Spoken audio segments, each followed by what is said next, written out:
Good morning, Trump's family. Welcome back to my channel. Thank you for joining me. God bless each and every one of you. Let's just jump right in, folks. There's plenty of things to talk about.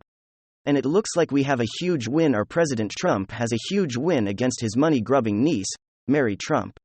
If you guys don't know who Mary Trump is, she is the one who sat there and decided to write a book about Trump and how he was a racist, and all of the left absolutely embraced her, and they continue to embrace her.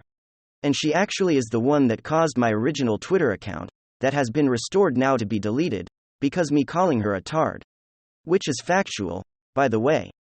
Anyway, her lawsuit against Trump was just tossed out of court. Oh, that's funny. It's funny because these people who continue to go against Trump are continuing to lose left and right. And Mary Trump being one of these individuals, who just want to bask in the limelight of the mainstream media, and of course, all the lefty actors out there who want to embrace her because of her hatred for her uncle, which I'm sure her uncle was very nice to her and has always been very gracious to her. Instead, she wanted to go ahead and grift off that, so we got this article coming to us from the Gateway Pundit. It says here, Donald Trump gets a big win. Judge throws out case against him by money-grubbing relative. 100% fed up reports last night in a room filled with Trump supporters. An anti-Trump media. President Trump announced his intent to run for president in 2024. This morning, in response to her uncle's Donald's announcement, Mary Trump, who is loved by the left over her hatred for her father's brother, tweeted, "I really don't care, do you?" Of course, Mary Trump, the liberal hack niece of Donald Trump, taking a swipe at both her uncle and his beautiful wife Melania, with her snarky remark that had just joined forces with the left to destroy them, would not have been seen by more than a handful of people. Or a woman who claimed to fame as hating her uncle and suing him non-stop in court in hopes of winning cash award from the billionaire businessman. The only way for her to remain relevant with her Trump-hating followers is to strike out at the man who deeply loves his family and country in what can only be described as perfect timing. The New York judge dropped Mary Trump's case against her uncle Donald yesterday morning, explaining that her claims are blocked by an earlier settlement that she received in the settlement that was reached decades ago. Mary Trump, who frequently posts criticisms of former President Trump and her family members on Twitter, a lesser in her lawsuit. She was defrauded millions of dollars in a 2001 settlement. She sued the 45th president, his sister, Mary Ann Trump, Barry, and retired judge and the executor of Robert Trump's estate. Mary Trump's case has its roots in 1981 death of her father, Fred Trump Jr., Donald Trump's older brother, who left Mary then 16 a profitable real estate portfolio. Now a 57-year-old psychologist, Mary Trump claimed that her uncle Donald and Robert Trump and Aunt Mary Ann Trump, Barry, were supposed to protect her interest but instead did not provide her with tens of millions of dollars in her suit.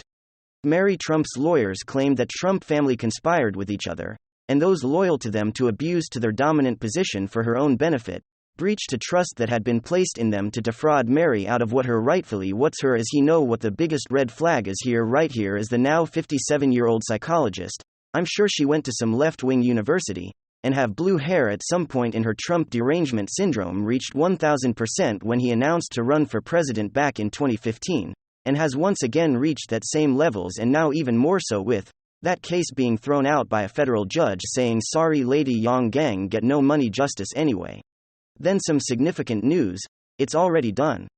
Let me ask you guys, how many of you want Kevin McCarthy back as Speaker of the House, especially after the 2022 midterm results?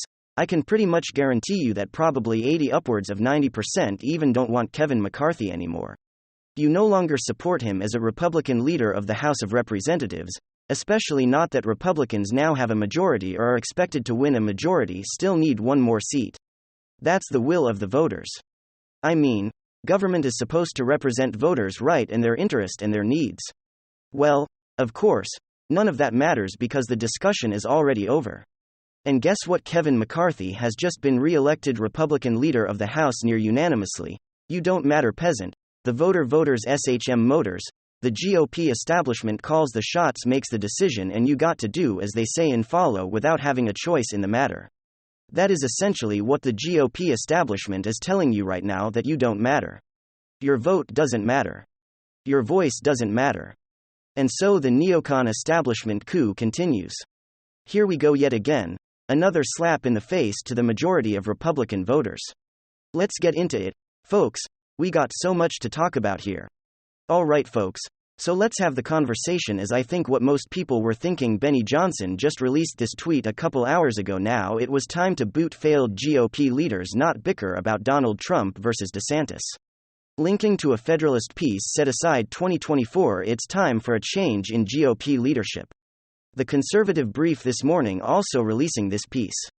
Mitch McConnell, Kevin McCarthy to face challenges for leadership. Well, that didn't last very long, breaking just in before you're even allowed to have a conversation before the dust settles. They just rammed the vote through. Kevin McCarthy elected the Republican nominee for Speaker of House on a 188-31 vote by the GOP conference neocon Never Trump anti-Trump. Kevin McCarthy, Frank Luntz, his best friend and literal roommate. Kevin McCarthy somehow gets elected with a massive supermajority right after a disappointing 2022 midterm. I mean, the GOP dropped the ball on this one significantly. They screwed up in most countries and in most businesses in the business world. When you screw up this bed, you should resign, you should step down and let somebody else take the reins.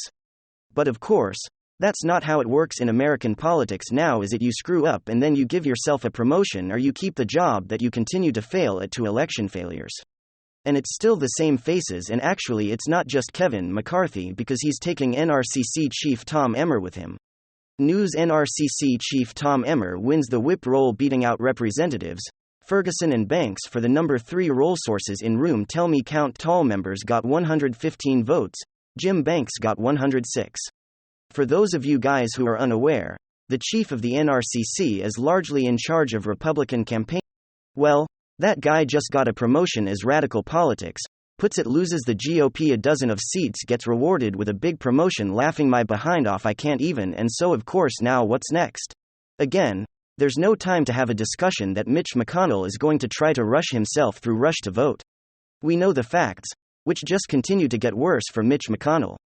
A new poll shows record low 7% of voters view Mitch McConnell favorably, 7 out of every 100 voters, and what's probably going to happen is that Mitch McConnell is going to win the leadership race. Apparently he's against Steve Scalise this time round, and it's probably not even going to be close. You know why? Because Kevin McCarthy and Mitch McConnell are part of the Unit Party. The deep state Dirty Mitch was on the take. Mitch McConnell receives $2.5 million from crypto laundromat FTX for his Senate leadership fund. Oh, well, that's real interesting now, isn't it? They're all connected. I mean, from what we can gather, there's no such thing as Democrat, Republican, there's Democrat Republican, and then there's Unit Party. I mean, Turtle Mitch basically proved that over the last 2 election cycles by essentially telling us with his actions that he would rather see Democrats win than Trump-style America First candidates get elected. Actually, here's a great example of the Unit Party once again from the Gateway pundit. Unit Party and action: Chuck Schumer to meet with Mitch McConnell to push for, quote, ditching MAGA Republicans.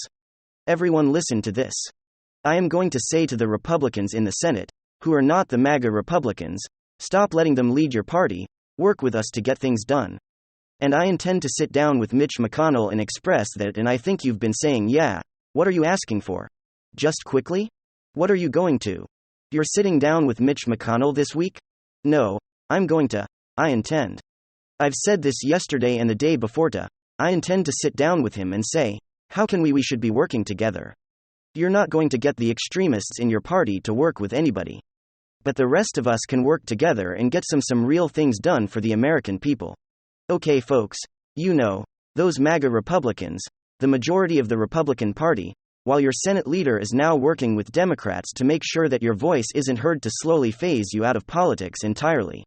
There's no choice in Washington, there's only the illusion of choice. And that is especially true when it comes to these leadership races, and these roles in government. Who's really calling the shots? Who's really controlling the party? There is no choice. You get what you get, and you will be happy. I find it also frustrating. It's all part of their orchestrated plan. You know, that's what's so frustrating with this whole Donald Trump versus Ron DeSantis debate. It's become so venomous, so toxic. I mean, neocon establishment type Republicans are cheering on the victory of Katie Hobbs in Arizona. They're cheering, and a good chunk of those style voters probably didn't show up to vote on election day, or probably voted for Katie Hobbs. I mean, it's straight up sabotage, it's causing a rift, and as they go after Donald Trump, It's getting worse. I can't stand this discussion of Trump or Ron DeSantis. Mainly because, frankly, I like them both equally. You know, it's not like I don't like what's going on right now between these two candidates. Are these two Republican factions? Because I dislike primaries or democracies? I mean, that's the core of elections, the primary season. Decide your leader, pick your fighter. Is it gonna be Trump? Or is it going to be DeSantis? Eventually, people are going to have to make that decision. And you know what? There's nothing wrong with that. If the majority of Republican voters choose to go with Ron DeSantis, then so be it. But if the GOP establishment is going to, quote, dump Trump and force Ron DeSantis, and they can go screw themselves, and it seems like that's the direction, it seems like that's the goal. It's the illusion of choice. But really, the GOP establishment from behind the scenes is trying to pull the strings, and they're going to do everything in their power to destroy Donald Trump. And if anything, that is more reason why Donald Trump is needed more than ever before the swamp creatures are trying desperately to crawl back and regain the power that they lost crawling out of that dirty muck-ridden swamp, trying to wrap their filthy hands around the power of the party that they use to control. We can see exactly what they're doing, because they're doing it right in front of you. And boy, do I think it's gonna get real ugly. Clearly, Donald Trump isn't going to run away. He's going to try to take them head on. And once again, it seems as though the GOP would rather self-sabotage, put their own interests ahead of the voters first, rather than just take a step back and let the voters decide. Let the voters decide who they want leading their party. Let the voters influence who's leading the House and leading the Senate. Let the voters decide who's going to end up being the presidential nominee, not Mitch McConnell, because we've seen their track record over the last little while, and it's been an absolute unmitigated disaster from 2017 obstructing their own president, when they had a massive majority in the House and in the Senate, to the 2022 midterm disappointment. And here they are patting themselves on the back, giving themselves leadership positions, giving their cronies promotions. The whole thing is truly utterly disgraceful.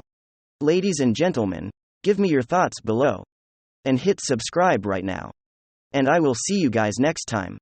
Thank you for watching the video.